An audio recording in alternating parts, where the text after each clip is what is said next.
네, 여러분 안녕하세요. 네, 방금 소개받은 김선훈입니다. 제가 나이가 들어서 이렇게 다니다 보니까 또 양평이 아주 옛날하고는 많이 달라졌더라고요. 그래서 여기 자치분권 학교를 한다고 그래서 아주 개인적으로 의아해했습니다.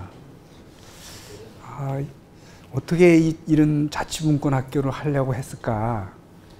오늘 여러분들하고 저하고 이제 나눌 얘기는 뭐 긴 시간 아닙니다만, 소위 자치분권의 선진 사례 이렇게 돼 있어요. 근데 저는 타이틀을 이렇게 붙이고 싶진 않았어요. 근데 아마 이 자치분권 전체를 그 프로그램을 오가나이즈하는 측에서 좀 잘 된다고 하는 나라를 소개해 달라고 해서 아마 이렇게 붙였던 것 같아요. 그래서 저는 그냥 그 타이틀은 존중하고, 제가 이제 세 개의 유형의 나라를 이제 설명해 드리려고 합니다.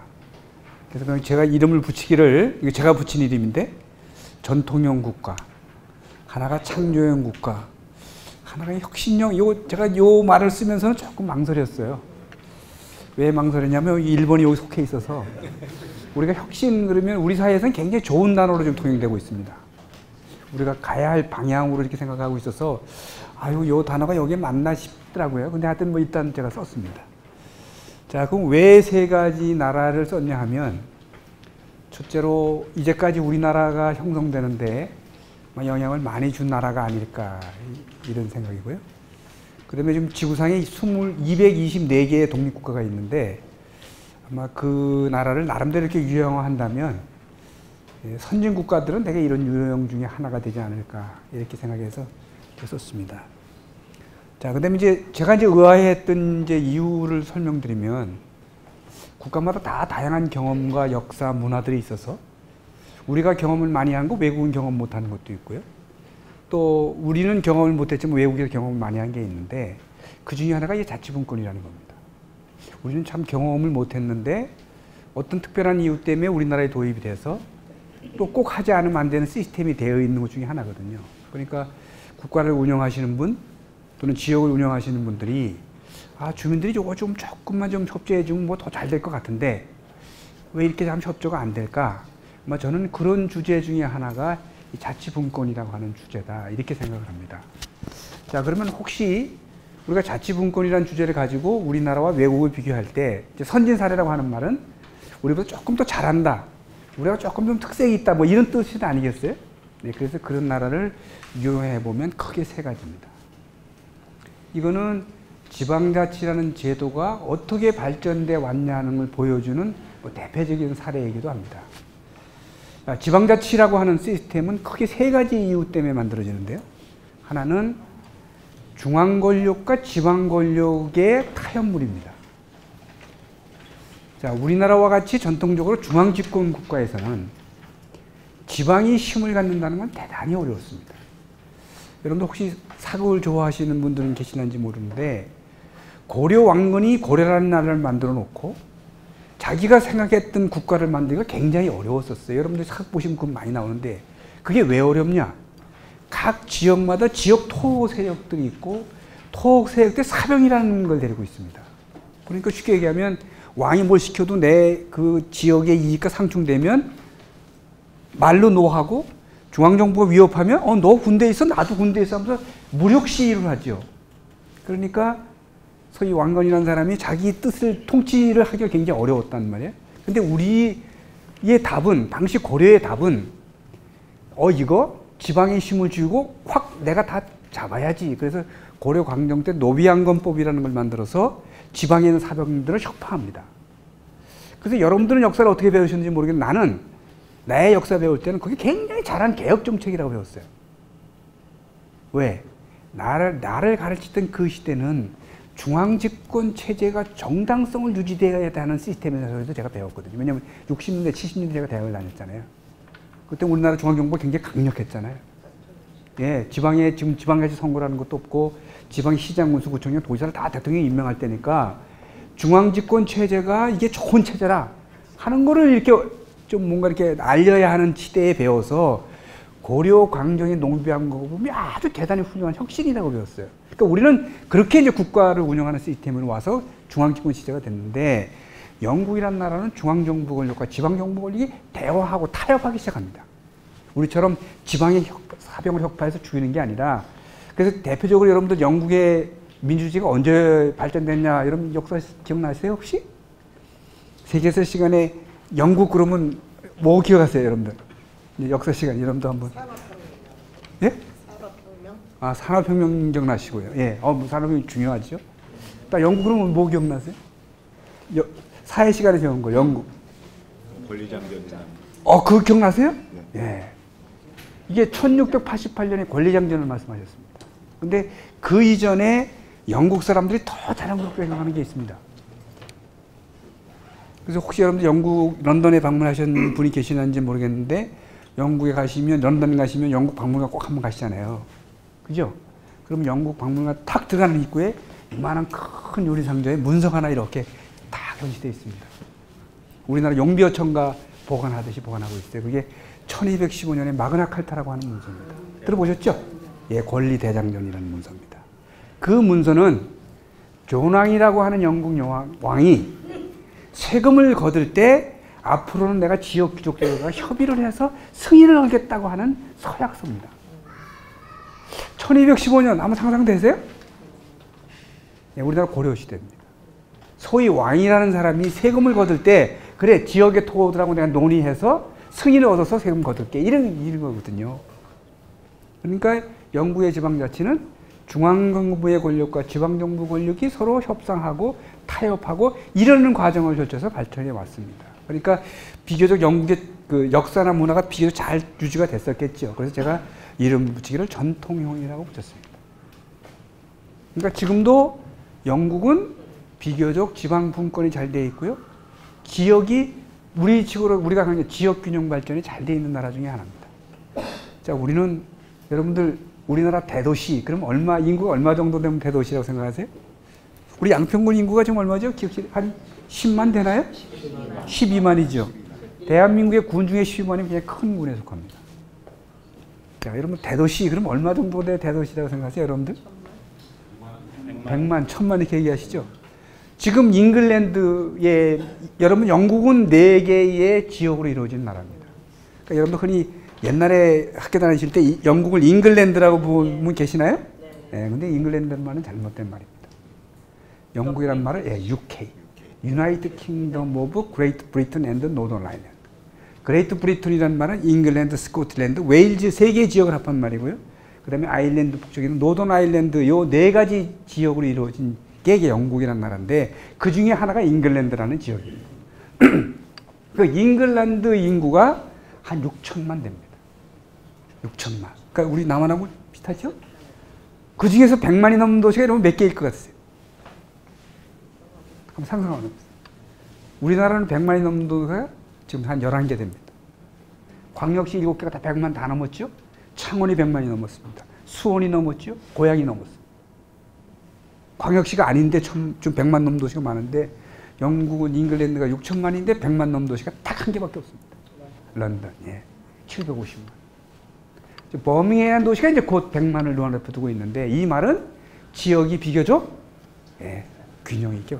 여러분들 박지성 선수 좋아하시죠? 박지성 선수가 맨체스터 유나이티드라는 팀에 맨체스터가 얼마나 크기가 뜨세요? 인구 40만입니다. 그 다음에 이청용 선수 좋아하시나요? 이청용 선수가 한때 볼던 원더러스라는 팀에 있었는데 지금 뭐 크리스 팰리스가 있지만 그 볼턴이라는 도시가 7만의 도시입니다. 7만의 도시가 프로투크 팀을 갖고 있을 정도의 도시예요. 그러니까 우리가 생각하는 도시와 많이 다르죠. 영국은 전통적으로 지역 세력을 죽이는 게 아니라 지역과 중에 잘 타협하고 같이 발전하는 시스템이라 지역이 비교적 우리 관점에서 보면 균형 발전을 이루는 나라다 이렇게 보시면 되겠고요. 자, 제가 두 번째는 요 창조형이라고 하는 말을 붙였는데요. 이 창조형이란 말은 없는 데서 새로운 것을 만들었다 그런 뜻이죠. 그러니까 뭐 저는 이제 한반도에 태어나서 한국 사람으로 이제 살다가 이제 죽어가겠지만 제가 한 6년 미국에 살았거든요. 살면서 어떤 생각을 하냐면 참 미국에 사는 사람들은 참 행복한 사람이었겠구나. 사람이구나 이런 생각을 했습니다. 왜? 우선 부존 자원이 많습니다. 우리가 상상할 수 없는 부존 자원이 많은 나라고요. 두 번째는 소위 백제의회에다가 자기네가 만들고 싶은 나라를 만든 나라입니다. 자, 우리는 5,000년의 역사를 자랑해서 쭉 와 있잖아요. 미국은 어느 나라 갑자기 확 밀어버리고요. 빈판 위에다가 이렇게 자기네가 계획한 대로 만든 나라입니다. 그러니까 자기네 나라를 만들 때 어떻게 만들었냐? 1603년도에 이 사람들 최초로 선거를 합니다. 1603년도. 상상이 되세요? 1603년도 우리나라 선조대항대. 그때 이 사람은 선거를 통해서 자기 대표자를 뽑습니다. 그러니까 지역에서 살아가면서, 여러분들이 한번 지금 우리 이민원이 메이플라워라는 배를 타고 미개척지에 탁 내렸다. 그러면 함께 협력해서 살아가야 되죠. 자, 그럼 뭘부터 협력할까요, 우리? 자, 여러분들 뭐 이제까지 뭐 저보다 더 오래 사신 분도 계시고 할 텐데, 일상이라고 하는 말은 크고 작은 갈등의 연속선상에 계속 있죠. 여러분들 아침에 일어나시면 셋을 물 때 가지고 되게 사모님하고 다투기도 하고, 하다못해 뭐 도시락 반찬 놓고 아들하고도 다투기도 하고, 매일 크고 작은 갈등으로 연속되는 겁니다. 그 다음 문 밖을 나가면 이웃집에 뭐 쓰레기 놓는 위치 놓고도 한 번씩 다투고, 예, 그게 일상이거든요. 그러면 그거는 사소한 일이라고 치고 인디안이 습격해 올지도 모르고요. 당장 내일 먹을 것도 걱정이 되고 뭐 여러 가지 문제가 있을 거 아니겠어요. 그러니까 협력하는 거죠. 그리고 갈등을 어떻게 합리적으로 해결하는 걸 먼저 배우겠죠. 예, 그게 소위 하는 공동체라는 개념. 자, 공동체를 살다 보면 자녀들이 크면 뭐 이런 뭐 걱정하시겠어요. 자, 처음에는 먹을 게 걱정이 됐겠죠. 그러니까 공동으로 생산을 합니다. 밀도 생산하고 옥수수 생산하고 하다가, 자, 먹을 게 축적이 되면 그다음에 여러분 뭐 걱정하시겠어요? 누가 훔쳐갈까 봐 걱정하시잖아요. 아, 그러니까 힘센 당신은 농사 짓지 말고 경찰처럼 저걸 지켜라. 누가 싸울 때 싸움이 심하지 않도록 와서 좀 도와줘라. 이게 경찰이는 거예요. 자녀가 크면 그냥 먹고 놀게 할 수 없잖아요. 가르쳐야 되지 않습니까? 그러니까 조금 좀 그 중에서 제일 스마트한 사람한테는 너는 농사 짓는 기술도 가르치고 살아남는 방법도 가르치고 사람의 예절도 가르치고, 이게 교육이죠. 교육, 자치 교육. 이렇게 필요한 거를 협력을 통해서 만들어 나갑니다. 그러다가 공동체 단위에서 일이 커지면 지방정부를 만들고, 이 사람들이 문화 공동체를 중심으로 해서 주정부라는 걸 만듭니다. 그래서 1776년 7월 4일 미국이라는 나라를 만들 때 현재의 미국이와 같은 나라는 없었습니다. 동쪽에 있는 13개의 주가 느슨한 형태로 미국이라는 나라를 만들어야 되겠다. 그래서 미국이라는 나라를 만들고요. 미국의 헌법은 그로부터 11년 뒤에 만들어지고, 지금의 미국은 1776년부터 11년 뒤인 1789년에 만들어진 나라입니다. 그러니까 지방정부 위에 주정부를 만들고 주정부 위에 연방정부를 만드니까 이 사람들은 경험적으로 자치분권 지방자치는 자기의 생활이었습니다. 연방정부나 주정부가 지시하기 전에 이미 필요한 것은 스스로 다 협력을 통해서 해결했던 그런 시스템을 갖고 있죠.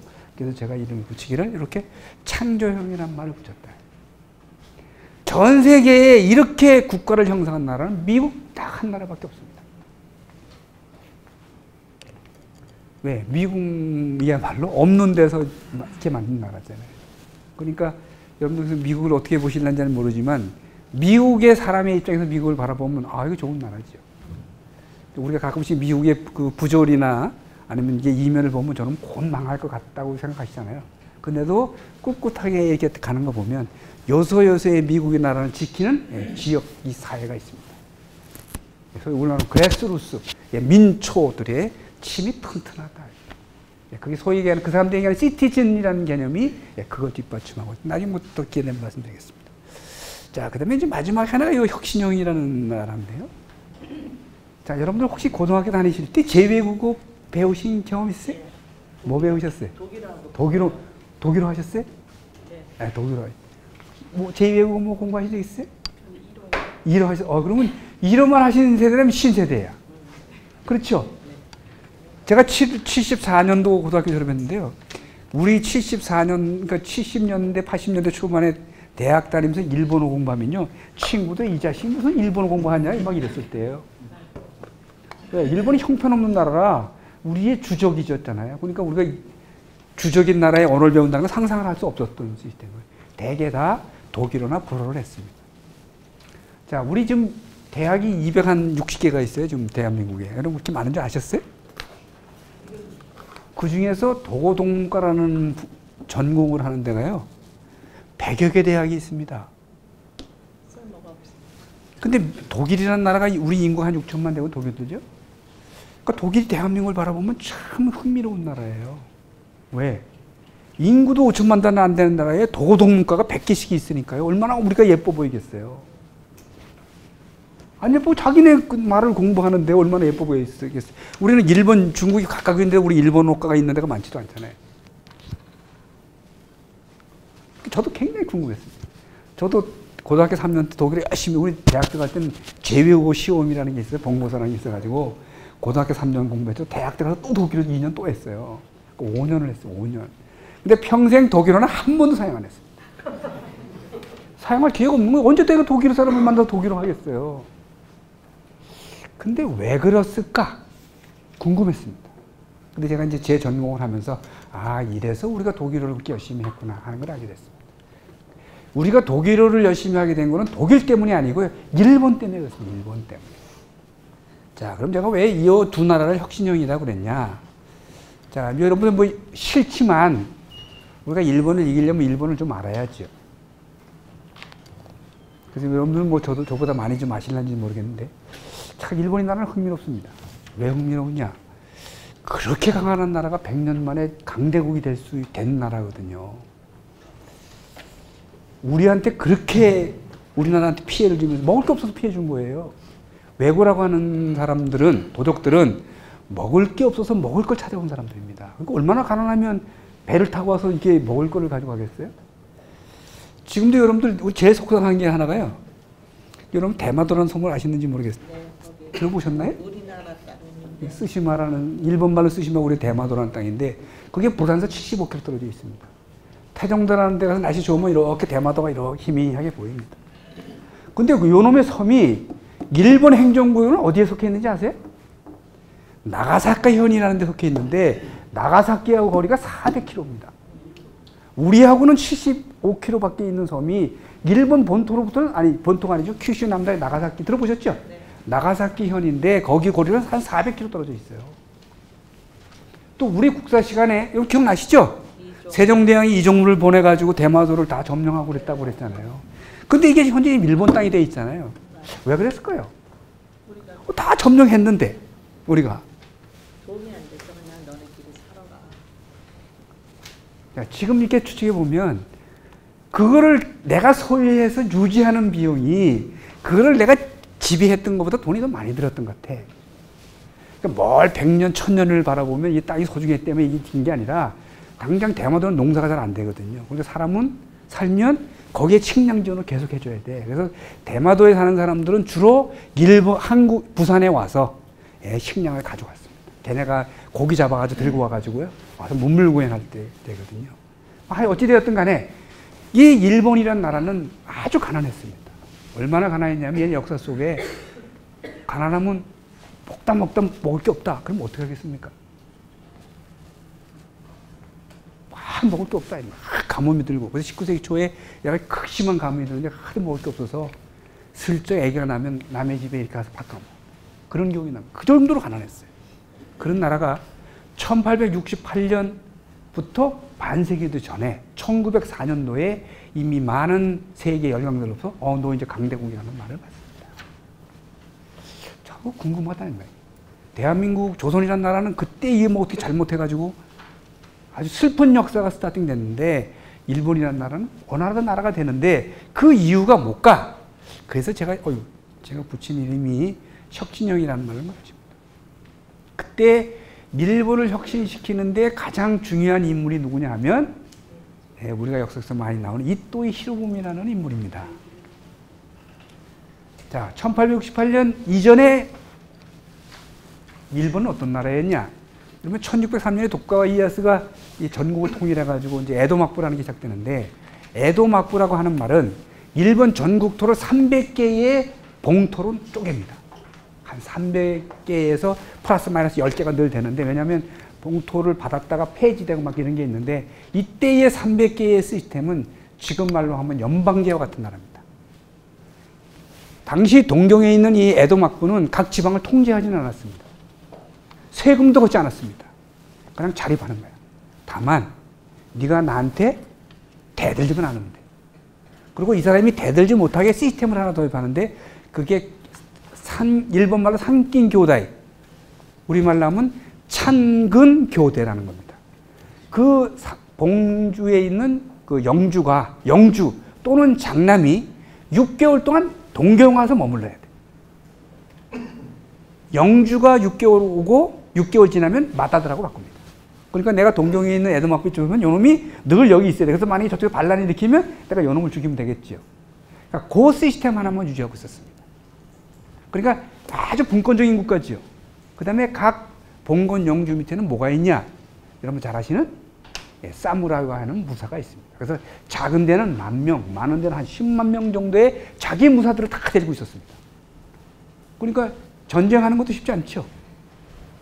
이렇게 분권적인 시스템이었는데 이 분권적인 시스템을 가장 집권적인 시스템으로 바꾼 사람이 제가 조금 전에 이토 히로부미라는 사람입니다. 근데 이토 히로부미 그러면 그 아이디어를 어디서 얻었냐? 예, 독일에서 얻습니다. 독일. 여러분들 뭐 독일을 좀 배우셨는지 모르겠는데 독일은 1648년 웨스트팔렌주아이라는 게 있습니다. 그게 종교전쟁인데요. 종교전쟁이 일어나고 나서 신교하고 구교도들 간에 이루어진 전쟁인데 그 전쟁이 끝나고 당시에 구교를 믿고 있던 강대국 스페인, 프랑스, 오스트리아, 합스부르크죠. 이 지역들이 독일의 민족을 갈갈이 찢어놓습니다. 한 60개, 70개 정도로 조그마한 공구로 쪼개놓고 다 독립을 줬어요. 그러니까 독일 민족들이 서로 협력하지 못하도록. 예, 그거를 언제까지 유지하냐면 1700 한 중반, 그 다음에 얘네가 1871년 독일을 통하는데 무려 300~400년간을 갈갈이 쪼개놓습니다. 그러니까 힘이 얼마나 되냐면 이 봉건 영주 간에 이게 물건이 이동할 때는 관세를 붙이는 거거든요. 관세를 붙이면 통상이 확 저하되죠. 예, 이런 시스템을 중앙집권 시스템을 만들어 독일 통일을 하는데 그 인물이 여러분 잘 아시는 비스마르크라는 사람입니다. 들어보셨죠? 예, 그래서 19세기 말에 일본, 특히 이토 히로부미라는 사람이 메이지 천황을 데리고 같이 명을 받아서 미국, 영국 뭐 이렇게 쭉 돌아다니면서 앞으로 일본이 가야 할 방향을 프로시아라는 나라, 독일을 통일한 나라죠. 프로시아를 보고 배우고 거기서 가져온 시스템이 소위 우리나라의 지방자치, 단체자치라는 개념입니다.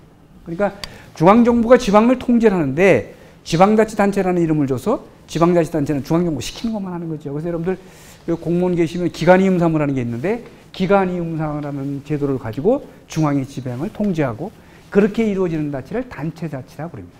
그러니까 우리나라의 행정이나 지방자치단체는 독일에서 일본을 거쳐서 그 다음에 일본에서 우리나라로 온 시스템입니다. 이게 언제 왔나요? 1904년 여러분 잘 아시는 을사보호조약 이후로 그 다음에 1910년 통합 45년 그 이후도 예, 일본 시스템이 그대로 유지됩니다. 45년 이후는 어떻게 유지됐어요, 우리가?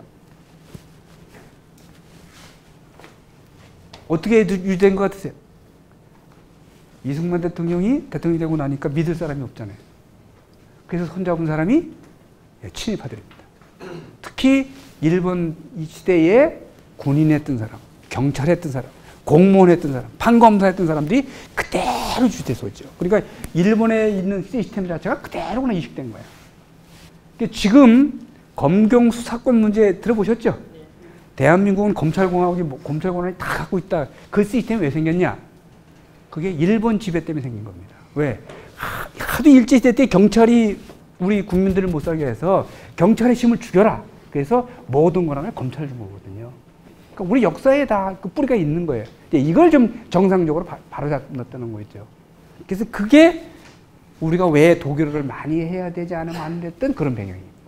그러니까 지금은 우리가 많이 법률 해석이 바뀌었지만 제가 옛날 대학 다닐 때만 해도 모든 법률 해석은 독일에서 일본 거쳐서 우리 갔다 오는 시스템입니다. 지금은 우리가 법률 용어들을 많이 우리말로 이제 순화시켰는데 옛날에 보시면 여러분 언도한다. 기억나십니까? 판사가 판결을 언도한다. 이게 다 일제 때 나온 용어들이거든요. 자, 그러면 이제 우리가 어떤 전통 위에 이제 만들어졌는지 보실 거고요. 이제 이걸 하시고, 자, 그럼 제가 아까 말씀드린 대로 영국이라는 나라는 스코틀랜드, 웨일즈, 노덜랜드, 잉글랜드에 이루어져 있다. 그러니까 지금도 지역 내의 분권의 정도가 굉장히 좋은 나라죠. 그러니까 스코틀랜드에 가시면은요, 지금도 독립하겠다는 사람들이 있습니다. 그래서 여러분들 브렉시트에서 영국이 좀 빠져나오잖아요. 그러면 영국이 빠져나오면 스코틀랜드 자기가 독립하겠다고 그럽니다. 왜? 현재의 스코틀랜드는 두 군데서 지원을 받거든요. 하나는 영국 정부로부터 받고 하나는 EU 정부로부터 받습니다. 근데 브렉시트 되면 스코틀랜드 EU 정부로부터 못 받잖아요. 그러니까 내가 우리 영국에 남아있을 필요 없다는 거죠. 그럼 여러분 혹시 영화 보셨는지 모르겠는데 브레이브 하트라는 그 멜 깁슨이 나온 영화가 있는데 브레이브 하트 보셨습니까? 예, 그게 윌리엄 월리스라고 하는 스코틀랜드의 독립 영웅을 그린 영화입니다. 예, 잉글랜드 사람들 스코틀랜드 아주 못 살게 굴었거든요. 예. 예. 그 지금도 이 지역 간에 그래서 특히 요 네 개 특히 이 스코틀랜드 지역은 스코틀랜드 가시면 스코틀랜드 돈이 따로 있습니다. 교육 시스템이 다르고요, 사법 시스템이 다르고요, 다 다릅니다. 그러니까 스코트시 영어 들으시면 여러분 또 다른 영어로 쓰고 있어요. 그래서 유니언 잭은 잉글랜드 국기하고 스코틀랜드 국기를 이렇게 엎어놓은 거거든요. 유니언 잭이라는 국가가. 지역 간의 분권이 세 있던. 자, 그러면 제가 아까 말씀드린 대로 특히 미국의 창조형 국가에서 느낄 수 있는 것 중에 하나가 자, 미국은 지금 50개 주로 이루어진 나라죠. 그건 잘 아시죠? 자, 근데 이 주가 얼만큼 다르냐면요. 인구 한 4천만이 되는 캘리포니아라는 주가 있습니다. 우리 한국 사람들이 제일 많던 LA가 캘리포니아 주예요. 인구 한 4천만 됩니다. 제일 조그만 주의 인구는 얼마 될 것 같으세요? 한번 상상이 되시나요? 4천만의 주가 있어요. 캘리포니아는 영토가 남한의 4배입니다. 행정구역의 넓이는 4배인데 인구는 4천만이니까 좀 널찍널찍하게 살겠죠. 제일 조그만 주는 얼마냐? 인구가 45만입니다. 4천만의 주가 있는데 인구 45만의 주가 있어. 와이오밍이라는 주는 45만입니다. 주의 인구가. 근데도 각 주의 등가성은 똑같습니다. 그게 무슨 말이냐? 인구 4천만 되는 캘리포니아도 상원의원은 2명. 인구 45만의 와이오밍도 상원의원은 2명. 그리고 모든 연방정부의 권력은 누가 갖고 있냐? 상원이 갖고 있어요. 그 이유는 뭐겠어요? 주정부를 바탕으로 연방정부를 만들 때 그 주정부 대표 간의 합의사항입니다. 머릿수로 소수이익을 누르지 말아야 합니다.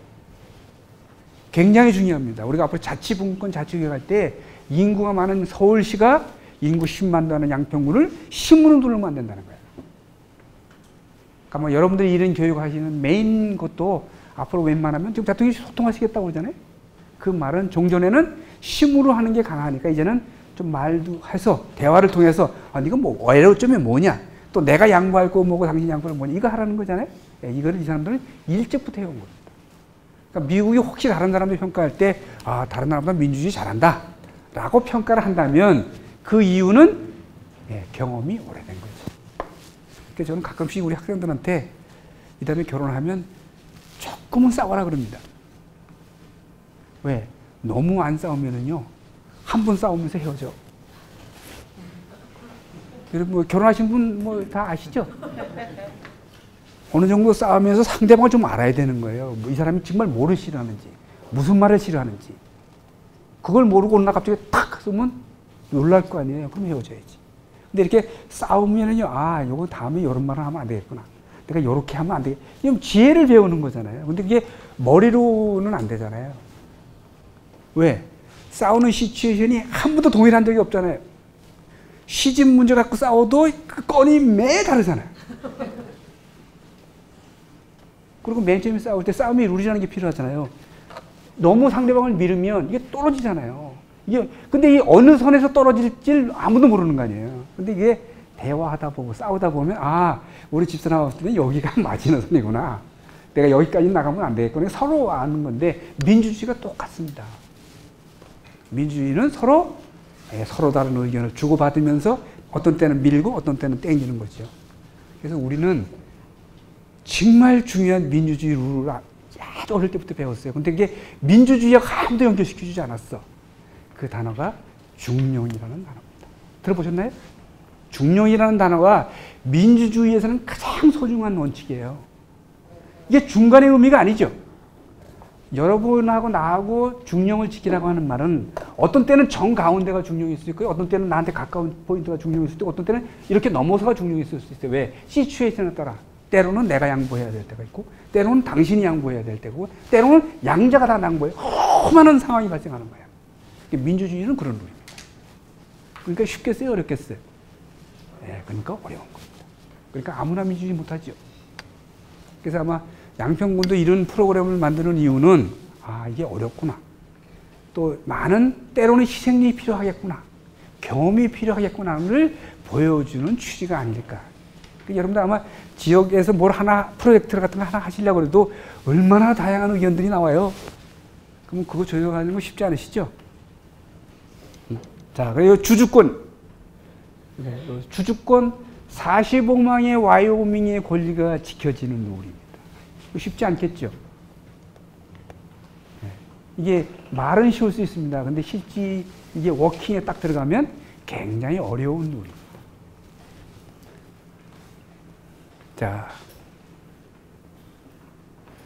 그래서 지금도 이제 미국은 이제 두 가지 이제 주정부 밑에 지방정부가 있는데 두 가지 룰이 있습니다. 아마 여러분들 지금 우리나라는 여러분들 지방 양평구는 경기도 그다음에 중앙정부가 하라고 하는 허용된 범위 내에서만 자치할 수가 있습니다. 미국도 그런 속해 있는 주가 있는데 그걸 전문적으로 딜런스 룰이라고 했고요. 하나의 또 룰은 뭐냐면 금지한 거 제해놓고는 네가 다 할 수 있다. 이런 룰이 하나 있을 수 있죠. 그럼 어떤 시스템이 좋겠어요? 또 시키는 것만 잘해. 이렇게 하는 시스템과 내가 금지한 거 외에는 네가 다 알아서 편하게 해라. 어느 게 더 좋겠어요? 네, 후자가 좋겠죠. 그러니까 여러분들 자녀 키우실 때 똑같습니다. 너 요거는 조심하고 나머지 네가 알아서 해라. 이게 똑같습니다. 근데 우리는 이제까지 중앙정부가 지방정부를 편하게 하려고 하니까 딱 시키는 것만 잘하라고 해온 거죠. 근데 지금은 그런 시대가 아니고 변해간다.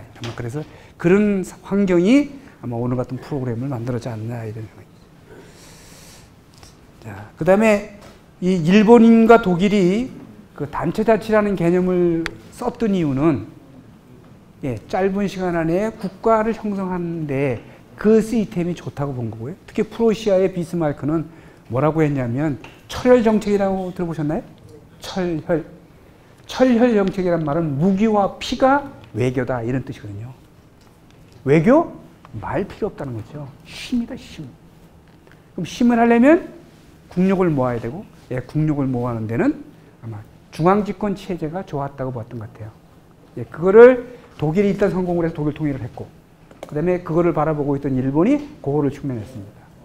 참 아이러니하잖아요.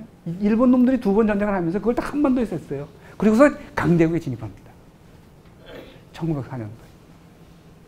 근데 그 국력을 모을 때 얘네가 독일에서 배운 단체자치라는 개념을 가지고 중앙정부와 지방정부를 잘 이렇게 모빌라이즈 하죠.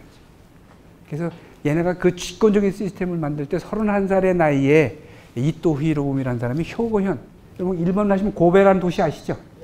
고베가 효고현 속에 속해 있는데 효고현 지사가 됩니다. 31살에. 그리고 4번의 총리를 지내고요. 그 다음에 추미련 의장, 귀정은 의장 다 하고 만 61세에 최고 정치 원격으로 우리나라의 초대 통감으로 옵니다. 그래서 저는 지금도 안중근 의사에 대해서 무한히 감사하는 사람 중에 하나입니다.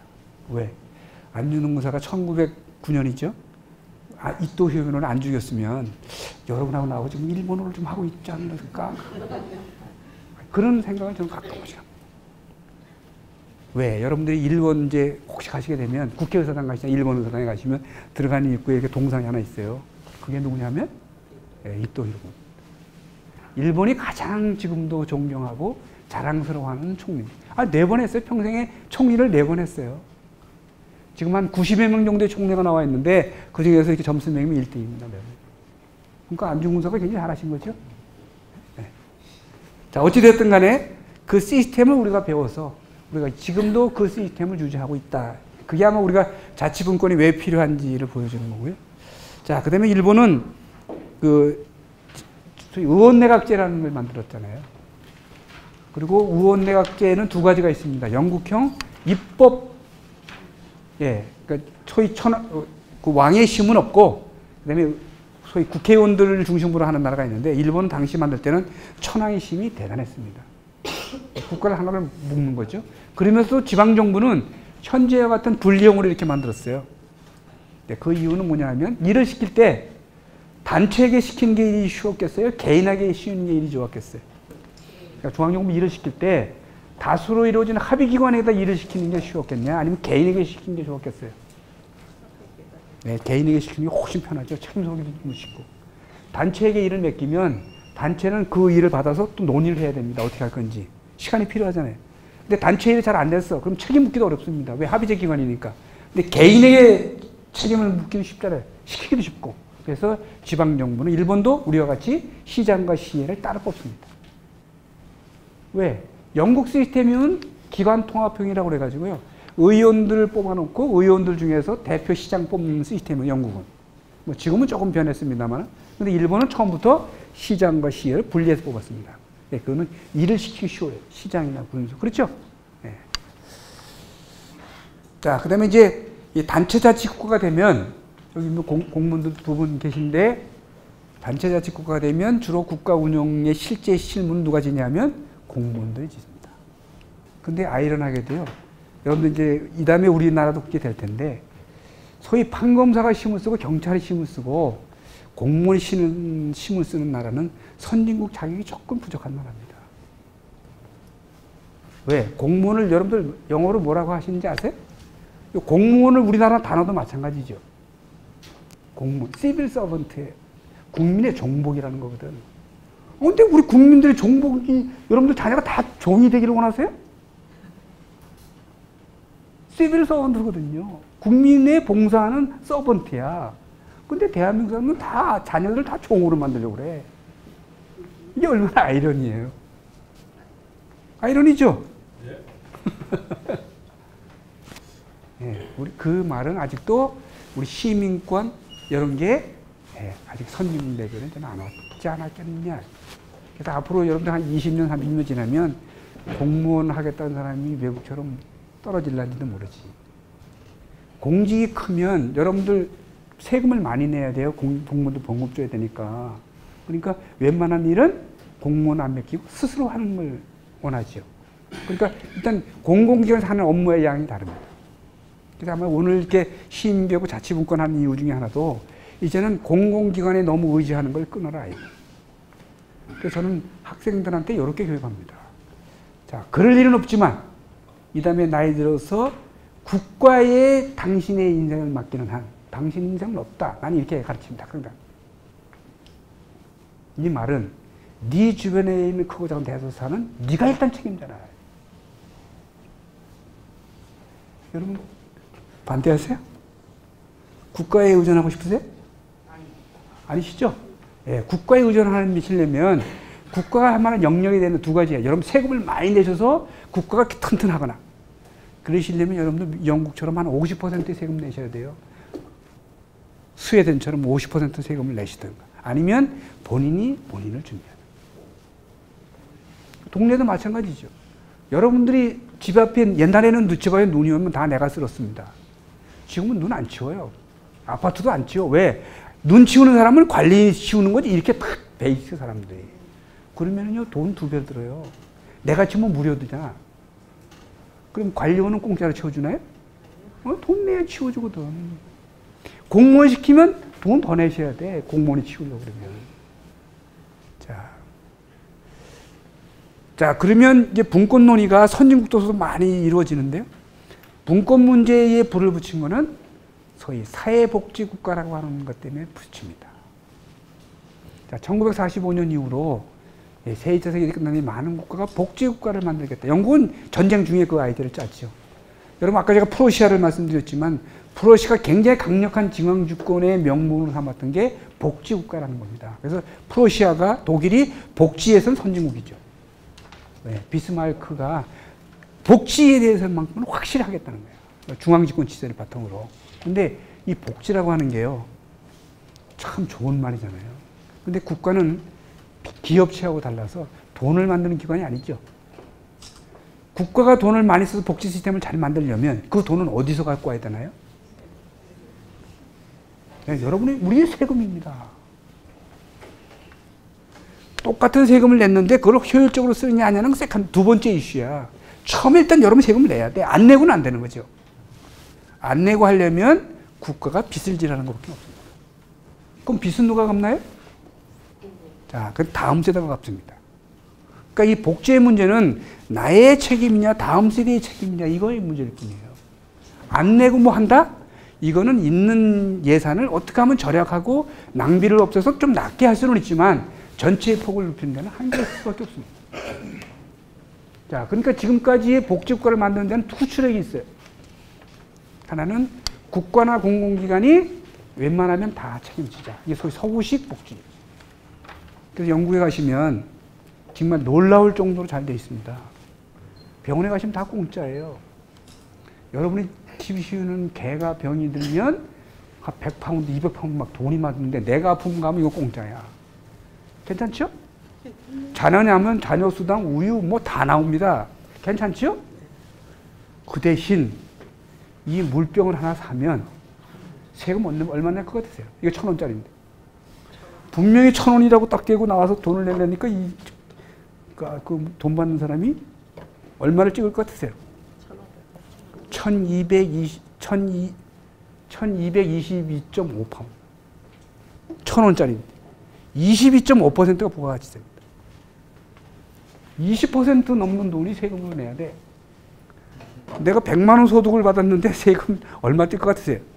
50만 원을 띱니다. 그러면 우리 같은 시스템에서는 이게 돈 벌 생각이 나겠어요? 자, 이렇게 해서 운영하는 나라가 하나 있고요. 하나는 복지? 이거는 뭐 국가 책임 필요가 없다는 거야. 소셜 웰페어라는 개념이 없는 거야. 뭐 어떤 개념이냐? 인디비주얼, 너의 복지는 네가 책임져야 하는 거지. 소위 지금의 자유민주주의가 많이 변형이 됐지만 자유민주주의의 그 자유라는 개념이 참 어떻게 보면 무서운 개념입니다. 우리는 자유를 쟁취하자, 자유를 뭐 하자 그러지만 겉으로 들리기에는 참 좋은 단어 같은데요. 자유로워지면 또 자유국가를 만들면 모든 책임은 어디로 귀결될 것 같습니까? 다 개인이 귀결됩니다. 국가나 공공기관이 할 수 있는 일은 자유로운 각 개인에게 기회긴등만을 보여야 할 뿐이죠. 기회긴등. 싸울 수 있는 게 그걸 다 같이 똑같은 기회를 주겠다는 거야. 그러면 싸우면 결과가 나오잖아요. 1등도 나오고 2등도 나오고 쭉 나오잖아요. 그러면 그 결과에 대한 책임은 누가 지는 거예요? 네, 다 개인이 지는 겁니다. 조금 더 쉽게 얘기해서 동일한 기회를 부여받아 한 사람은 부자가 됐고 한 사람은 가난하게 됐다. 그러면 이거 다 누구 책임? 다 네 책임인 거야. 가난해? 이건 너 책임인 거야. 어디 가서 뭐 국가한테 도와달라고 그래. 이거 네가 잘못했는데. 이게 얼마나 무서워요? 이렇게 생각하는 사람들을 우리가 보수주의자라고 합니다. 그러면 이 보수주의자들은 국가를 크게 운영하겠어요? 작게 운영하겠어요? 예, 작게 운영합니다. 그러니까 이 사람들은 지방자치를 좋아하겠어요? 아니면 중앙집권 국가를 좋아하겠어요? 지방자치를 좋아하죠. 왜? 네 문제 네가 알아서 해야지. 지역 강원도 양평군? 그건 네가 걱정해야지. 네가 왜 주정부한테 돈을 달라고 그래? 네가 알아서 해야지. 네가 다 개인들이. 아니면 지방정부. 그러니까 지방자치를 선호합니다. 그러니까 중앙정부 강력해지는 건 그렇지는 않아. 단 언제? 외교 국방만, 튼튼한 외교 국방만. 이게 소위 보수주의자입니다. 그러니까 큰 정부를 원치 않죠. 그러니까 세금 많이 걷겠어요? 작게 걷겠어요? 작게 걷지. 세금 필요 없지. 다 알아서 다 하는데. 국방 외교 중심의 메인만 하려고 하는 겁니다. 그래서 미국이라는 나라가 만들 때 중앙부처가 딱 4개밖에 없었어요. 지금은 15개. 막 커졌지만은. 그래서 디파트먼트 오브 스테이트라는, 지금 우리 국무성. 근데 지금은 이제 외무부인데요. 옛날에 그 스테이트는 13개 주관에 일어나는 통상마차를 조정하자고 만든 부서였어요. 왜냐면 13개 주가 만들었으니까. 디파트먼트 트레저, 돈 만드는 거. 왜? 13개가 각자 돈이 따로 있었거든. 그래서 지금의 달러를 만들었습니다. 커런시. 그 다음에 디파트먼트 워가 있었어요. 워. 전쟁부. 그 다음에 디파트먼트 네이비, 해군부를 만들었다가 전쟁부하고 해군부를 합해서 지금의 디파트먼트 디펜스, 국방부를 만들죠. 그 다음에 있는 무엇이냐면 포스트 오피스, 우체국. 중앙부처가 이 4개 있었어요. 그러니까 나머지는 다 주정부가 하거나 지방정부가 하거나 개인이 하거나. 이게 소위 미국식 자유민주국가였습니다. 그러다가 19세기 말 20세기 초에 들어오면서 얘네가 예상하지 않는 문제를 겪습니다. 아까 우리 산업화를 말씀하셨는데 산업화의 독점 시장이 생기고요. 그 다음에 부단노동행위 문제가 생겼어요. 자, 기업의 기업행위가 자유로운 건 오케이. 그런데 부당노동행위, 과다노동, 그다음에 미성년자 노동, 그다음에 사회 취약계층 노동이 사회 문제가 되잖아요. 그러니까 이거는 국가나 공공기관이 해야 되겠다. 그래서 국가가 하는 영역이 조금씩 넓어집니다. 그러니까 이게 얼만큼 이게 큰 변화를 주냐면, 여러분들 지금 소득세 내시는 거 이상하신 분 하나도 없죠? 소득세 다 내시잖아요. 소득 없는 사람을 재놓고. 그런데 미국이라는 나라가 만들 때요, 소득세가 없었어요. 왜? 네가 번 거? 그건 네 권리라는 거야. 그러면 이 자유민주주의 자유의 개념은 이제 이해되시겠어요? 그 사람들에게는 자유라고 하는 개념은 그만큼 무서운 개념이다. 자, 그럼 얘네가 소득세를 언제 만드냐? 1907년도에 만듭니다. 이 말은 국민들의 권익을 조금 희생해서 소득세를 받아서 국가가 해야 할 일이 그만큼 늘어났다는 겁니다. 국가가 할 일이 늘어났다는 말은 우리 주변에 있는 상당수 일들은 본인의 과실로 돌릴 수 없는 것, 사회가 책임지지 않으면 안 되는 그런 영역들이 조금씩 늘어납니다. 이게 이제 그 중에 하나가 빈곤의 악순환이라는 거잖아요. 가난한 집에 태어나면 교육을 또 못 받고, 교육을 못 받으면 또 좋은 양재 직업을 못 가고, 또 가난해지고, 또 이렇게 해서 그 고리를 끊어주자. 이게 1960년대에 존 F 케네디의 그레이트 소사이어티라는 겁니다. 그래서 뭐 여러 가지 뭐 다양한 해석이 있지만, 그레이트 소사이어티 프로그램이라고 하는 거는 국가가 엄청난 세금을 걷어서 가난한 사람들 도와주자는 거거든요. 특히 여성들. 근데 그게 미국의 메인스트림하고 아이디어하고는 안 맞죠. 메인스트림은 자유민주주의인데, 그러니까 암살당한 거잖아요. 저는 그렇게 생각합니다. 존 F 케네디가 했던 혁신 정책이 미국의 메인하고는 안 맞는 거야. 작은 정부하고 개인의 자유를 하고는 좀 안 맞잖아요. 어찌됐든 간에 영국의 사회복지국가, 미국의 그레이트 소사이티 프로그램은 엄청난 재정을 요구하게 됩니다. 그렇죠? 엄청난 재정을 요구하게 되면 그 결과물은 뭐냐? 부채. 영국도 엄청난 부채 있죠. 우리나라도 좀 부채 많다는 얘기 들으셨죠? 네.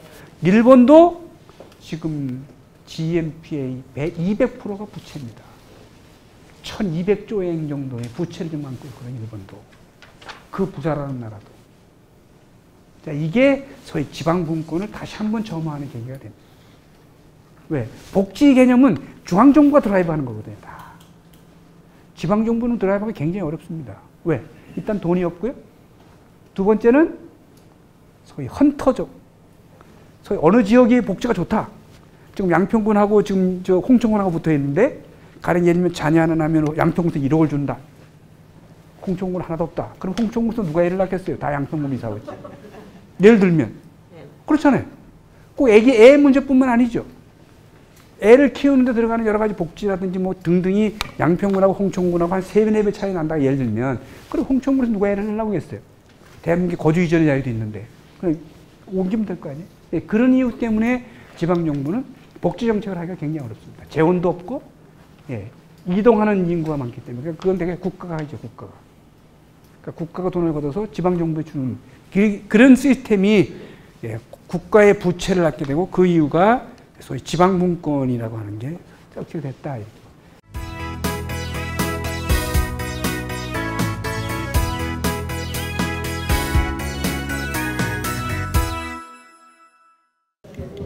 그러니까 이제 자치분권의 이제 앞선 사례를 얘기하라 그러면 아마 영국하고 일본을 얘기할 수밖에 없을 것 같아요. 그러니까 이제 영국은 우리처럼 영국 역사상에 자존심이 상하는 일이 한 번 있었죠. 그게 뭐냐면 1976년도에 IMF 구제금융을 받는 겁니다. 그러니까 여러분들 영국이라는 나라가 IMF 구제금융을 받았다고 그러면 여러분 납득하시겠어요? 예? 전 3번까지는 잘 모르겠고요. 제가 기억하는 건 1976년도인데, 그 1976년도 받을 때는 소위 복지 국가에 대한 지나친 재정이죠. 그리고 영국은 세계를 한번 지배해봤던 나라이기 때문에 우리가 생각하는 것 외에 소득이 많은 나라입니다. 우리는 그냥 물건 팔고 내가 땀 흘려야 될 소득이 있는 나라는 반면에 미국은 그 외, 영국은 그 외 소득이 많은 나라이죠. 그럼에도 불구하고 IMF 구제 금융을 받았어요. 그래서 소위 1976년 그 IMF 구제 금융을 바탕으로 해서 정권을 잡은 사람이 여러분 잘 아시는 대처라는 사람입니다. 대처는 소위 종전의 사회복지 국가 방향을 틉니다. 근데 어떻게 트냐면 대처의 생각은 딱 이거죠. 공공기관이나 정부가 어떤 사업을 하면 민간이 하는 것보다 돈이 많이 든다 이렇게 생각하는 겁니다. 실제 그렇습니다. 저는 지금도 행정을 가르치는 그 학교 선생으로 뭐 공행정 공무원들 마찬가지고 시민들 똑같이 얘기합니다. 내가 할 수 있는 일은 정부한테 맡기는 순간에 내가 1,000원에 할 일을 정부는 3,000원에 할 수밖에 없는 구조를 갖고 있습니다. 자, 한번 예를 들어볼까요? 자, 이거 볼펜이 하나 있는데 나는 이걸 내가 신경만 쓰면 3,000원짜리를 1,500원에서 살 수 있습니다. 또는 요즘에 공동 소비 구매를 하면 1,000원에도 살 수가 있어요. 근데 이거를 공무원 보고 가서 사오라고 그러면 공금으로 요거를 3,000원에 가서 사옵니다. 부조리가 없어도 거기까지 부조리까지 끼면 3,500원에 사오겠지. 근데 요즘에 3,500원에 사는 바보 같은 공무원은 없습니다. 근데 3,000원에 사는 거예요. 왜? 정부 구조가 그렇습니다. 내 돈은 내가 왼손으로 벌어서 오른쪽에 옮겼다가 내가 써도 아무도 뭐라고 하는 사람 없습니다. 그렇죠? 내 돈인데 뭐. 근데 정부 돈은요. 왼쪽으로 받아서 오른쪽으로 옮길 때도 절차가 복잡하고요. 오른쪽에 있는 돈을 쓸 때도 절차가 아주 복잡합니다. 돈을 걷어들일 때 컬렉션 피가 있고요. 여러분 국회 보셨죠? 국회 예산심의 빨리 하던가요? 뭐 밤새워서 매일 싸우다가 어느 날 갑자기 뚝딱뚝딱 해서 넘기고 그 경비가 엄청나게 들어갑니다. 또 정부가 돈을 쓰면 그 돈을 잘 썼는지 안 썼는지 꼭 감사를 해야 돼요. 그러니까 그 비용이 얼마나 많이 들겠어요. 여기도 지방공무원들 많이 계신데 중앙공무원이 감사를 내려오면 그냥 해야 되는데 공무원들이라도 수고했다고 밥도 사줘야 되고 뭐 그 과외비용은 다 어디서 나오는 거겠어요? 다 우리 세금에서 나오는 돈입니다. 그러니까 그런 걸 잘 아는 나라는 공공기관의 영역을 넓히게 했어요, 작게 했어요? 예, 작게 하는 겁니다. 그래서 대처수단이 똑같은 논리로 국영기업체, 그 다음에 공공부문을 대폭 줄이죠. 그래서 다 민영화했습니다. 우리는 뭐 한전도 있고 한국철도도 있고 다 우리 공기업이 하지만 영국은 다 민영화했습니다. 하다못해 발전소, 이 원자력 발전소도 다 민간들이 합니다. 그러니까 여러분들이 그 요금이 비싸겠어요, 싸겠어요? 요금 비쌀 수밖에 없죠. 그러니까 여러분 세금 많이 낼래? 너 요금 많이 낼래? 영국은 요금 많이 내는 시스템 다 바꿨습니다. 소위 민영화라고 하는 신공공관리 개혁이라는 게 바로 그거죠. 그러니까 국가가 중앙집권화됩니다. 왜? 지방정부가 돈 엄청 쓰니까요. 지방정부에 돈 쓰지 말라고 일일이 통제합니다. 네, 그러다가 1997년에 노동당 정부 토니 블레어 기억나시나요? 네, 토니 블레어가 분권을 시작합니다. 네, 민주주의를 부활하자는 그런 취지죠. 네, 그 다음에 일본은 1980년대 제가 아까 얘기했는데 부채가 커지는데요. 자, 부채가 커지면서 또 하나 부작용이 뭐냐 하면 여러분 수도권 집중도라는 거 들어보셨죠? 양평군은 이거 수도권 군이라 별 그럴이 없을 텐데 전체 인구 중에 수도권에 사는 인구의 비율입니다. 전 세계에서 수도권 집중도가 제일 높은 나라가 우리나라가 49.8%입니다. 5천만 인구 중에 한 2,450만이 우리 수도권에 살고 있습니다. 그 다음이 동경이에요. 한 29%. 다음이 런던 한 18%. 프랑스가 한 19%. 이 정도거든요. 그러니까 우리가 확실히 수도권 집중도가 높은 나라죠. 자, 수도권 집중도가 높으면 수도권에 사는 사람들은 어떻게 했어요? 삶이. 사회비용을 많이 치러야죠. 출퇴근하는 시간도 많이 걸리고 하다못해 양평군에서는 5,000원 갖고 점심 해결되는데 서울 가시면 10,000원이나 15,000원 들어야 됩니다. 그것뿐이겠어요? 모든 게 다 돈이 많이 듭니다. 자, 그럼 그 이유가 뭐냐? 국가가 부채 쌓이고 그 원인이 뭐냐 했더니 이게 중앙집권 시스템의 산물이라는 거예요. 그러면 이걸 어떻게 분권을 해볼까 해서 분권을 시작한 나라가 일본입니다. 자, 그래서 일본은 1995년 지방분권 추진법, 지방분권 개혁 추진법, 그다음에 2009년에 민주당 정부, 지금 아베 정부까지 꾸준히 지방분권을 추진하고 있고요. 우리에게 가르쳐줬던 중앙집권 시스템을 일본은 이미 다 버렸습니다. 제가 아까 기간이임 사무라는 거 말씀드렸는데 기간이임 사무로 일본 애들이 우리 가르쳐준 건데요. 자기네는 버렸어. 근데 우리는 아직도 그걸 딱 간직하고 있습니다. 기간이임 사무는 어떤 거냐면 대통령이 도지사나 이게 다 일하라고 시키는 겁니다. 그러면 요 도지사가 기관임 사무를 집행할 때는 도지사가 아니라 대통령의 하위 행정기관으로 전락하는 겁니다. 지방정부 하는 사무는 두 가지가 있거든요. 하나는 고유사무라고 해서 자기 거 처리하는 사무가 있어요. 뭐 쓰레기를 처리한다든지, 예를 들면 쓰레기를 수거한다든지, 뭐 마을 청소한다든지, 이런 거는 고유사무인데, 국가가 시키는 사무, 복지 관련된 사무도 앞으로 65세 된 이상 사람들에게 교부금을 20만 원을 줘야 되는데 5만 원은 네가 부담해 하고 탁 지시하면 5만 원은 자기가 부담해야 돼. 지방분권 일괄법이라는 혹시 용어 들어본 적 있으신가요? 지방분권 일괄법이라고 그래가지고, 그건 무슨 말이냐면 지금 우리나라만 해도 중앙부처가 한 15개 부처가 되잖아요. 그러면 국회 내에도 중앙부처의 부처에 상하는 상임위원회들이 있습니다. 그러면 이제 법을 집행부가 발의했든 국회의원이 발의했든 그 법률이 담당하는 상임위원회가 심의를 해요. 그러면 상임위원회가 심의했다가 이게 법사위원회 갔다가 본회의를 넘어오는데 가령 껌껌이 다른 상임위원회가 심사를 하잖아요. 그러니까 이거를 한 번에 싹 통합해가지고 한 위원회에만 주자. 이제 그게 지방분권 일괄법이라고 하는데 일본은 그게 가능합니다. 근데 우리는 그게 안 돼. 그래서 이제 그 일괄법을 통해서 분권을 좀 추진하고 있는 나라를 여러분들은 일본이라고 생각하시면 되겠고요. 그래서 지금 아베 총리가 들어와서도 지방분권을 지금 어떤 의미에서 강력하게 추진하냐고 하면 양평군은 뭐 다행히 서울하고 좀 가까워서 빼듯한 성격도 띠고 있지만 여러분 지금 우리 사회가 여러 가지 문제가 많은데 뭐 지금 당장은 아니더라도 10년 안에 엄청난 불덩이가 돼서 굴러오는 게 하나 있어요. 뭔지 아세요? 지금은 아닌데 엄청난 불덩이가 돼서 막 굴러오고 있는데 설마 내 발등까지 올까 하고 딱 이렇게 그렇게 하는 게 하나 있어. 그게 저출산 고령화입니다. 네, 저출산 고령화라고 하는 이게 좀 막 굴러오고 있는데 어느 누구도 그렇게 심각하게 하나도 생각을 안 해요. 왜? 이게 잘못되면은요, 여러분이나 나나 굉장히 어려운 국면에 처할지 모릅니다. 저는 왜 어렵냐? 연금 체제가 근본적으로 흔들릴 거거든요. 지금 제가 받는 연금은 10명이나 8명이 1명 도와주는 연금 구조를 갖고 있어요. 젊은 사람이 한 10명이 돈 걷어서 나 하나 서포트하면 되는 구조는 힘들 게 하나도 없죠. 그런데 지금 추세로 가면은 한 1.5명이 1명을 서포트하는 시스템으로 가는 거야. 그게 가능하게? 언제 죽을지도 모르는 나를 위해서 젊은 사람이 그냥 나 서포트하다가 지쳐서 인생이 끝나는 거야. 가능하지 않죠.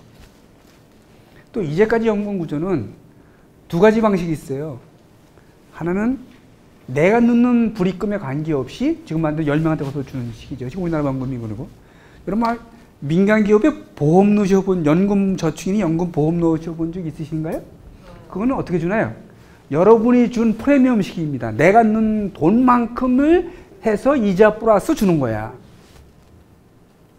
그러니까 지금 우리 연금 구조가 내가 넣는 돈에 관계없이 다음 세대가 나한테 주는 시스템이 이게 지속 가능하냐 이거야.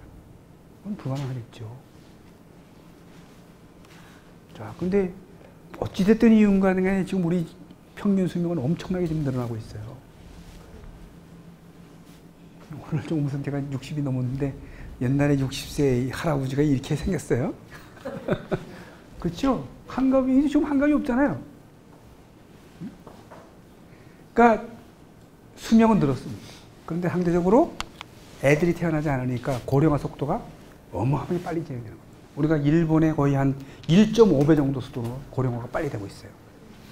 애 안 낳는 거는 전 세계에서 222개 독립국가 중에서 우리가 애 안 낳는 순위로 3위입니다. 홍콩, 타이베이, 우즈베키스탄인가 여기 빼놓고 그 다음에 다음 우크라이나 그거 빼놓고 다음이 우리예요. 우리가 지금 1.17명 낳고 있습니다. 그러면 인구 기본 유지하려면 2.1명을 낳아야 되는데 우리는 1.17명을 낳고 있으니까 이 스피드로 가면 우리 인구는 급격히 줄고요. 아래 인구나 위에 인구나 똑같아. 그러니까 제가 1.5명이 한 명 서포트한다는 거하고 똑같죠. 그러면 사회 전반적으로 엄청난 파장이 올 거다. 자, 또 하나는 제가 아까 양평군은 예외라고 말씀드렸지만 저출산 고령화의 1차 타켓은 농촌 지역입니다. 군 지역. 이미 2015년 기준으로 인구 2만이 안 되는 지역이 2개가 있는데 앞으로 2030년, 13년 후에는 인구 2만이 안 되는 지역이 20개 정도 나올 거고요. 그러면 인구 2만이 안 되는 군은 아까 지방자치단체 지위조차 유지하기가 어렵다. 자, 그럼 어떡하냐. 서울만한 면적에 인구 한 2만 산다. 지금 1,000만 사는데. 그럼 여러분 행정 서비스 어떻게 하시겠어요? 우리 공무원들 고민 많으실 거야. 그런 지역의 서비스 어떡하냐. 자, 그것만 줄 아세요? 자, 인구 65세, 75세까지 제1기, 그러니까 고령자 중에 젊은 고령자지. 75세 이상을 이제 우리가 후기 고령자라고 하는데요. 여러분들 인지증이라는 병 들어보셨나요? 인지증. 우리말로는 치매라고 하는 병입니다. 자, 의학적으로 75세가 이상이 되시면 인지증 환자가 급격하게 늘어요. 그럴 수밖에 없죠. 신초고자가 이 뇌가 작아지니까. 근데 자기 주변에 인지증 환자가 하나 발생하는 순간에 그 가족은 모든 생활이 올스답이에요. 자, 그럼 자녀도 안 낳죠? 그럼 그 인지증 환자 어떻게 해? 고려장 해요? 대한민국 3만 5천 불 국가를 지향하는 대한민국에서 고려장 한다 이러면 아마 뭐 세계 뉴스가 난리 날 겁니다. 그렇겠죠? 그럼 국가가 다 부담할 몫이거든요. 이미 현재의 우리나라 고령률이 14%가 육박하고 있는데 고령자의 절반이 상대적 빈곤 수준입니다. 우리가. 왜 그럴 것 같으세요? 우린 자녀에 대한 사랑이 너무 맹목적이야. 우리 중요한 이유 중에 하나입니다. 여러분들도 자녀에 올인하셨죠? 오만 거 다 해가지고 올인하셨잖아요. 그리고 자녀가 여러분들 서포트 이렇게 부양해 주겠지 이렇게 기대하셨죠? 근데 현대 생활은 자식이 불효자가래서가 아니라 그 생활 자체가 우리 서포트 하기가 어려워졌어. 그럼 어느 정도 선을 끊어야 되잖아요. 저희 친구들도 뭐 아직 자녀 혼사를 이렇게 못한 친구들인데 그게 걱정인 거야. 내가 자녀 혼사에 얼만큼 돈이 들어가 있지. 그게 내 노후를 결정시켜 주는 거야.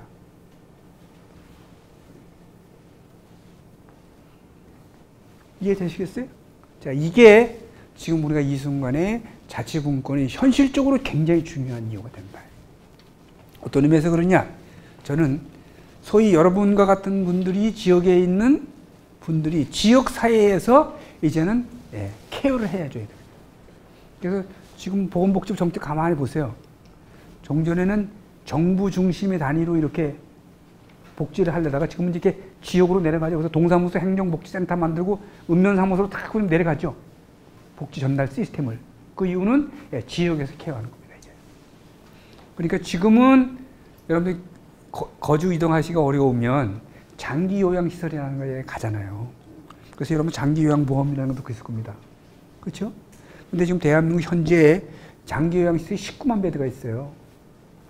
근데 장기 요양 대상자가 이미 30만을 넘었고요. 10년 안에 100만을 넘어요. 그러면 여러분들 그 시설 질 수 있겠어요? 100만, 200만. 제가 65세인데 65세가 되면 3년 후인데요. 3년 후가 되면 1년에 80만씩 65세 인구가 탁탁탁 늘어갑니다. 55년생부터 63년생까지 한 8년간의 베이비붐 세대가 총 1000만을 구성하거든요. 1000만. 그러면 고령자가 한 1500만이 되는데 장기 요양 대상이 한 200만 된다 상상을 해보세요. 그러면 그거 다 어떻게 시설을 만들겠어요? 그럼 다 그건 누가 하냐? 지역이 케어하는 겁니다. 이제. 케어, 그런 시스템 우리가 가르치지 않으면 국가나 지방자치단체의 부담은 어마어마한 거예요. 그제. 생각하기 싫죠? 그러니까 아무도 걱정 안 해요. 걱정하기 싫은 거야. 그러니까 아주 그런 무책임하게 하면 어떻게 되겠지, 이제. 어떻게 되겠지. 근데 그 어떻게라는 말이 이게 책임 있는 사람들이 할 말은 아니죠. 그러니까 젊은 사람들한테는 뭐 해야 되겠어요? 준비를 해야 되는 거죠. 그러니까 우리 사회에 일단 두 가지입니다. 투출액이에요. 하나는 애를 좀 결혼도 좀 해서 애도 좀 많이 낳고 이렇게 나가야 되겠죠. 근데 젊은 사람들 애를 왜 안 내? 무슨 결혼을 안 하니? 결혼을 안 하잖아요. 또 결혼을 해도 애를 안 낳거나, 애를 낳아도 한 명이 미납하다. 우리가 사는 삶이 힘든가 봐요. 그렇죠? 그래서 여기 저 공무원도 계신데, 자, 우리가 좀 생활 패턴을 바꾸자. 그러니까 아마 여러분들이 이제 자치분권 하면 지역단위에서 조금 생활의 질을 이제는 양적인 생활로 질적인 생활로 고민할 때가 됐어요, 우리가. 사회비용을 조금 줄이자, 우리가. 바쁘시죠? 매일 참 바쁘죠? 때로는 바쁜 게 좋은 것 같은데, 바쁘기 때문에 우리가 잊고 사는 게 너무 많아요. 그리고 왜 우리가 바쁘게 할까? 보면 쓸데없는 데 시간을 우리가 너무 많이 씁니다. 외국 사람들은 안 하는 일을 우리는 하는 게 너무 많아. 자, 그래서 여러분들 이제 앞으로 한번 같이 우리 좀 생각해 보는데요. 자, 첫째. 우리나라는 왠지 모르는데 의존이 굉장히 셉니다. 의존이. 누가 왔다. 그러면 막 제가 이제 지방행정연수원이라는데 가끔 강의하러 가거든요.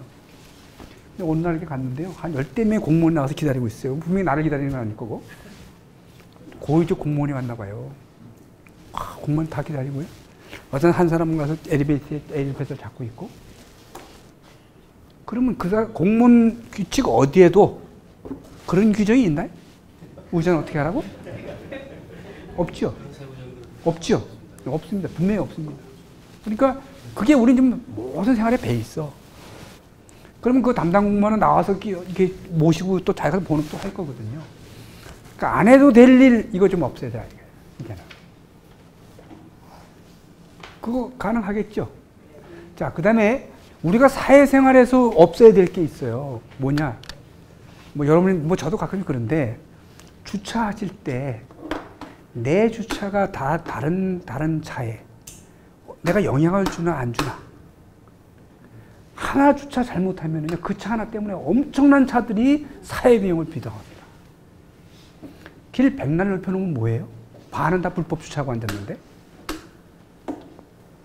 그렇잖아요.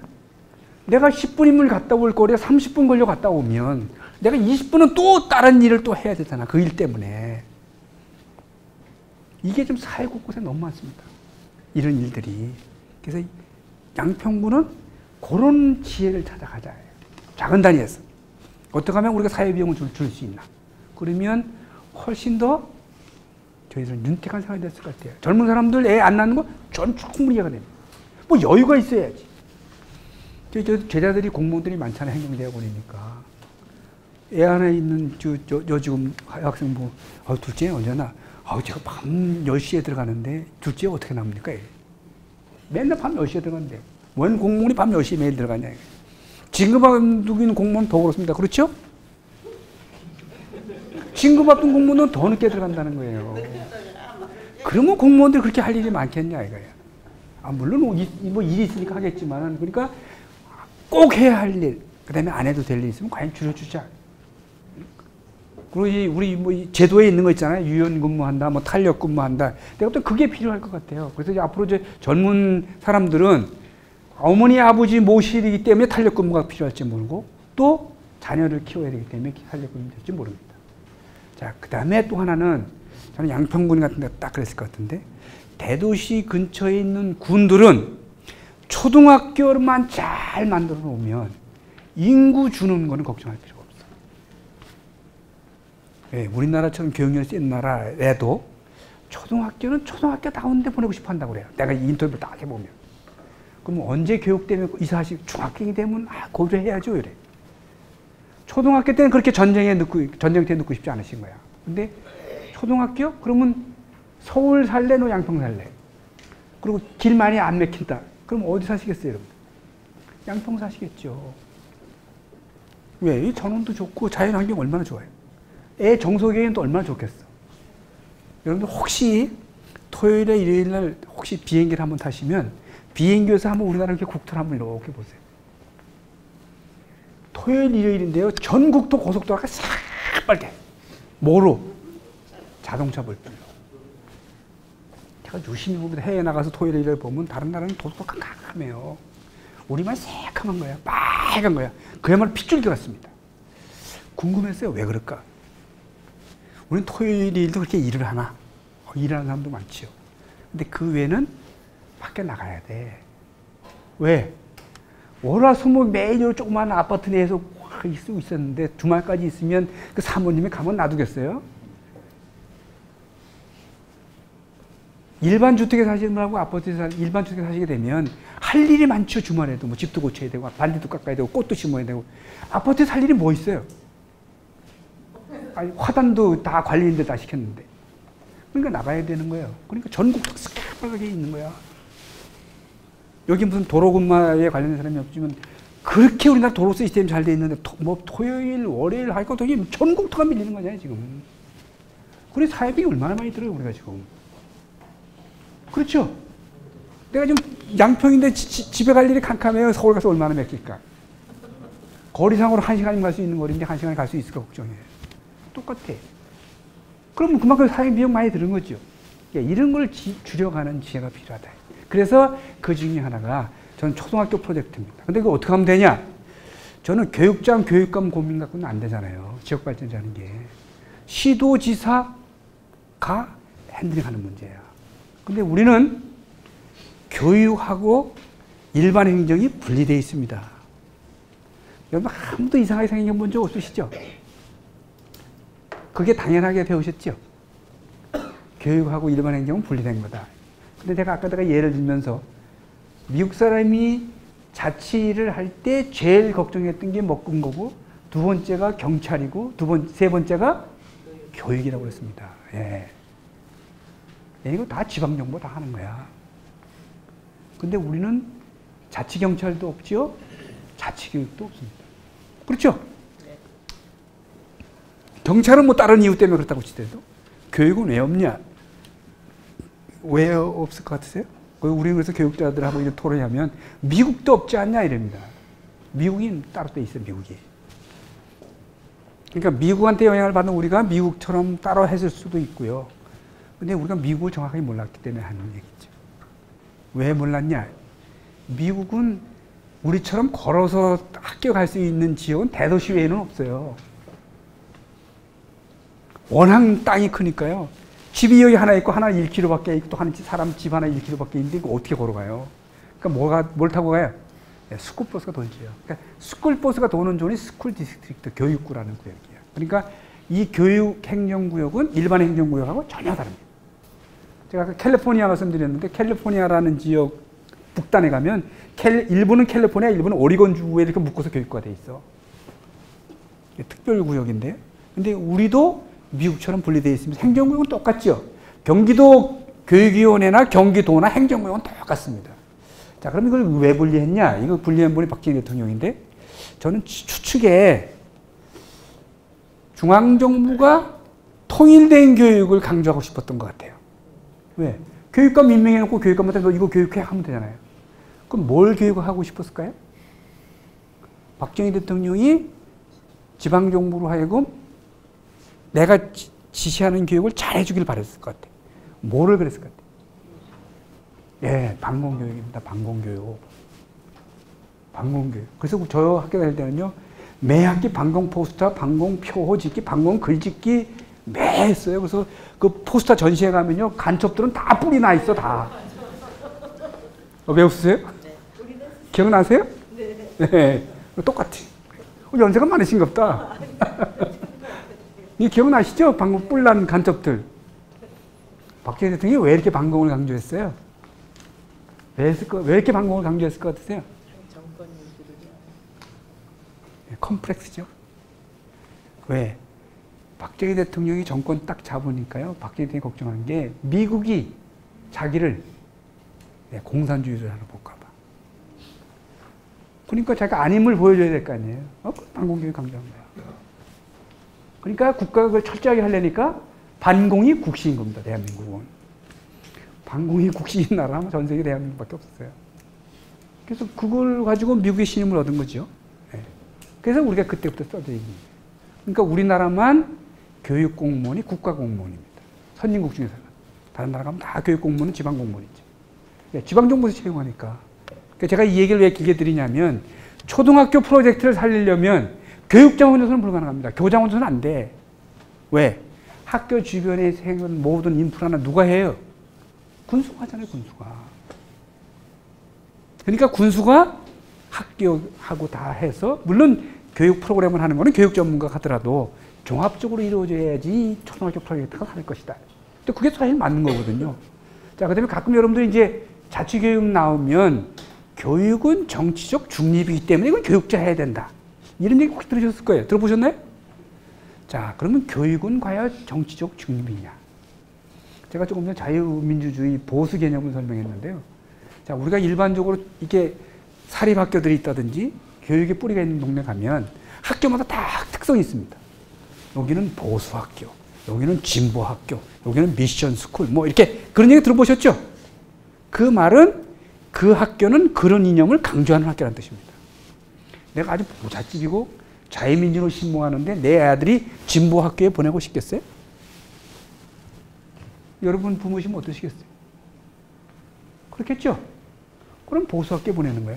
내가 독실한 크리스찬이고 내 크리스찬 이념을 좀 자식도 딱히 따라주면 얘는 미션스쿨 보내야 되는 거예요. 그러면 가서 미션스쿨 싹 배워오거든. 여러분 학교 다니면 느끼겠지만 내가 배우는 지식을 어떤 관점에서 바라보느냐에 따라서 세상이 달리 보이잖아요. 이게 다 학교에서 형성하는 일입니다. 또 어떤 선생님을 만나냐에 따라서 내 그 선생님한테 영향을 많이 받았다. 내가 그 선생님 되고 싶다. 여러분 그런 마음 하나 가져보셨죠? 그게 다 정적인 거거든요. 근데 우린 그거를 애써 외면하려고 그래. 쉽지는 않은 그런데.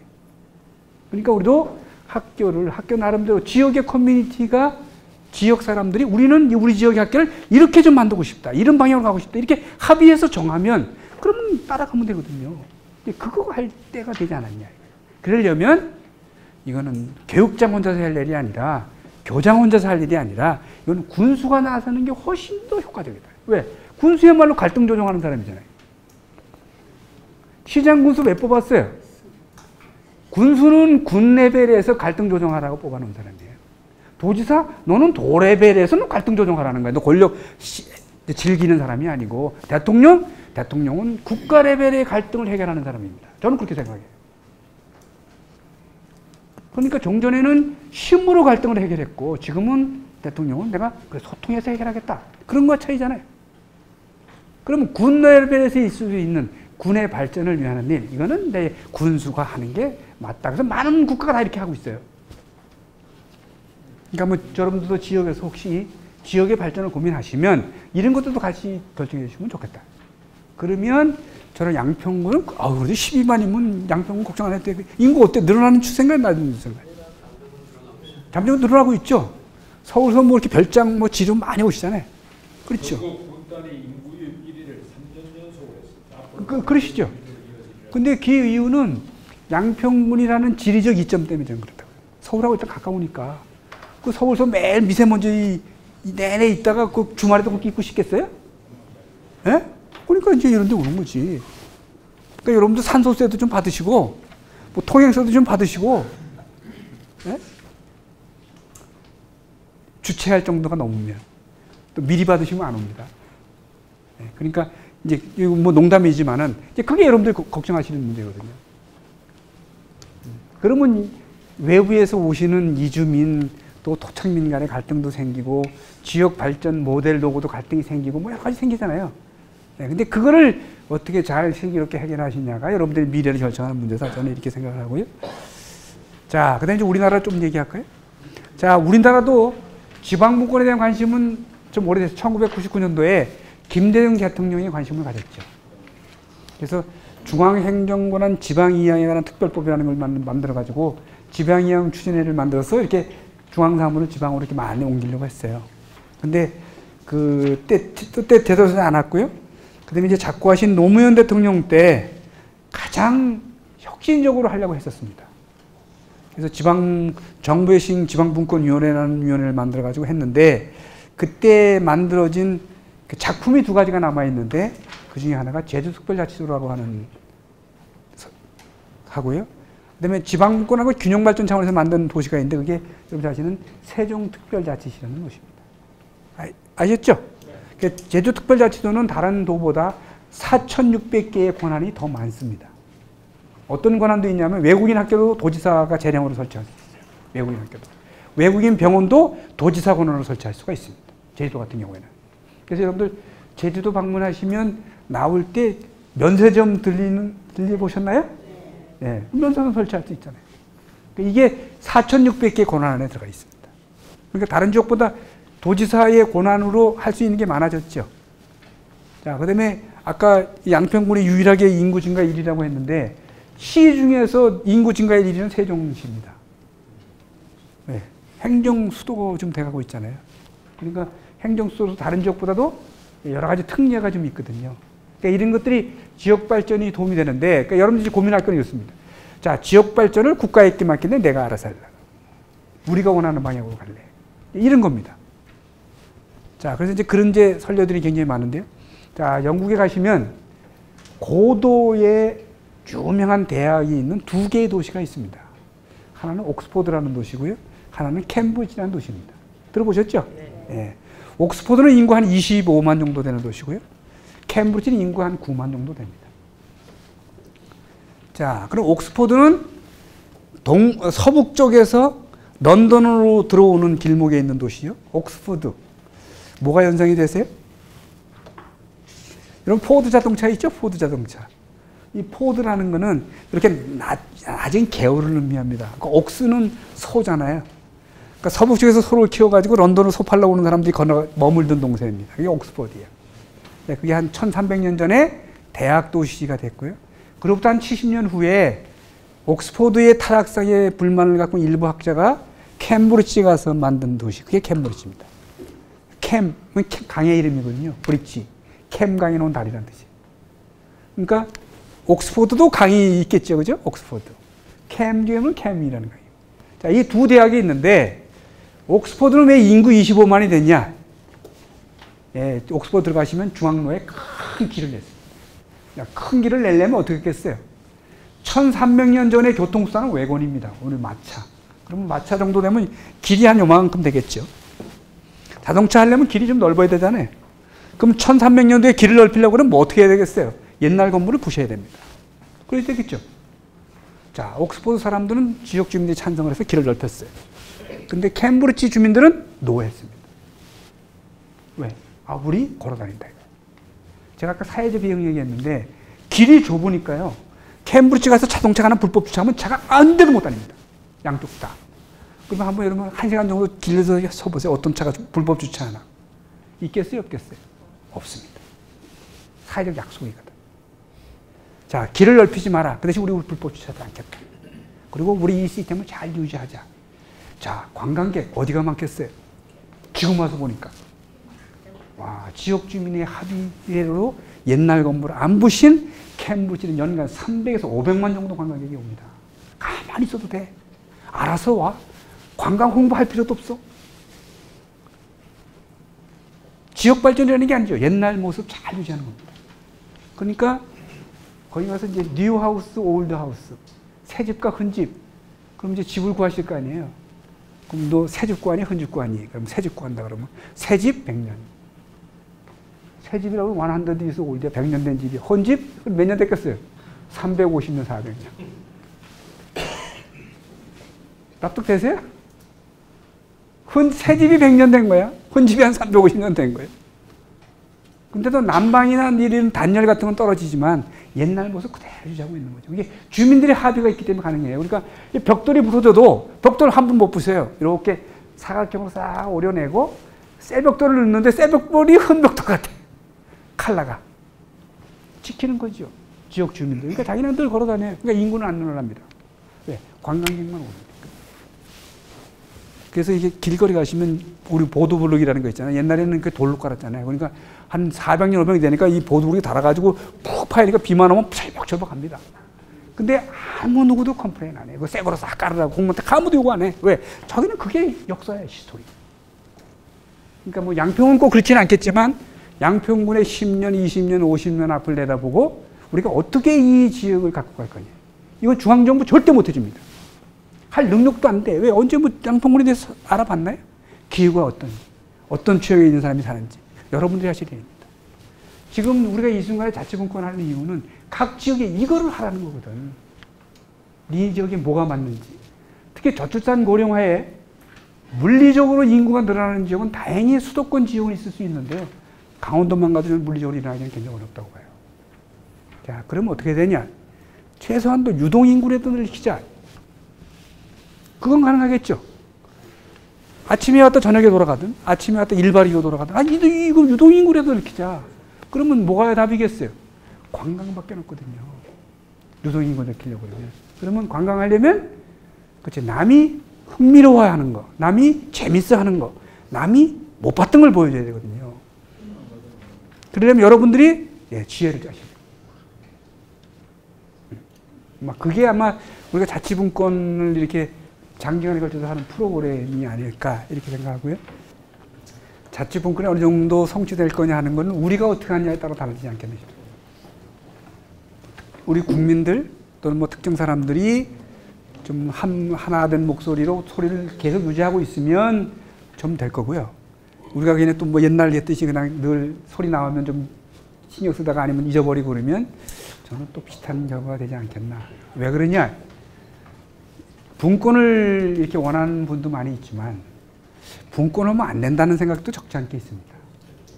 특히 수도권에서 거주하는 상당수 사람들은 반분권적이라고 보시면 됩니다. 아파트 땅값도 그렇고 권력 문제도 그렇고 여러 가지의 권한이 자꾸 다른 데로 가면 그게 특히 노무현 대통령이 지방분권 하려고 그럴 때요. 가장 반대했던 사람들이 중앙 거주 NGO 단체들도 꽤 있었어요. 여러분 뭐 시민단체 그러면 다 분권 좋아하시는 것 같죠? 절대 안 그렇습니다. 왜? NGO 여기 공무원도 계시지만 공무원들 뒤에는 늘 클라이언트 그룹들이 있습니다. 클라이언트들이 있어요. 그러니까 특히 환경부 뭐 이런 산업자원부 이런 데 보면요.